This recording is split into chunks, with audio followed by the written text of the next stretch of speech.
The Scottsbluff National Monument is celebrating the opening of a new temporary exhibit featuring the Civilian Conservation Corps Company 762.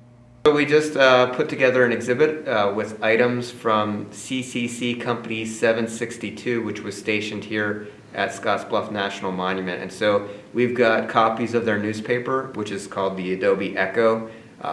As far as CCC newspapers, a lot of the CCC camps throughout the nation had their own newspaper, but theirs was probably one of the best done ones because it's actually published by the Gering Courier. So really cool to see those newspapers. You can see some of the old advertisements for some of the businesses in the local area from back in the 1930s as well.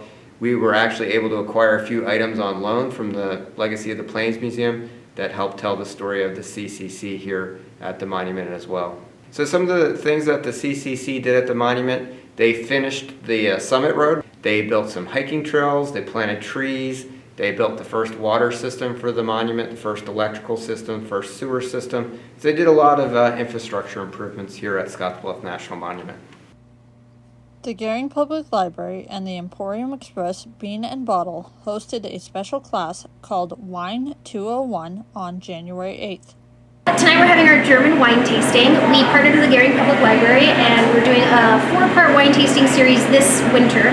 We also had our 4-part wine tasting series in the last summer. So if you got any of those, this is just an extrapolation on those. We did Germany tonight, we're doing New Zealand the 22nd, and then in February we'll move off to South Africa and Argentina. So I was a tour guide in Europe for 6 years. I gave wine tours and I just found that a lot of Americans are really intimidated by wine, and I hate that because wine is fun and delicious and should be consumed by everybody, but that intimidation is really deep.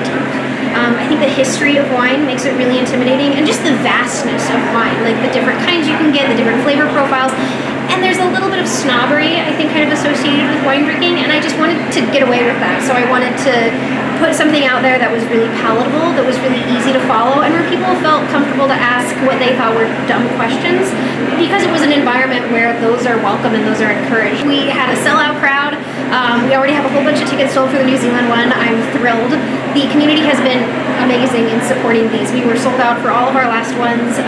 This one was sold out. I'm thrilled to see how the rest of them go, but I'm thrilled with the community support. It's just been a really fun experience for me, and the Gering Public Library is a gem in this community, and we need to continue to support it because the things that they bring in and the activities that they do and the programs that they support, you can't get anywhere else in the community. So I love that we were able to work with them, and I just have nothing but good things to say about the Gering Public Library and all of the support that they've offered us.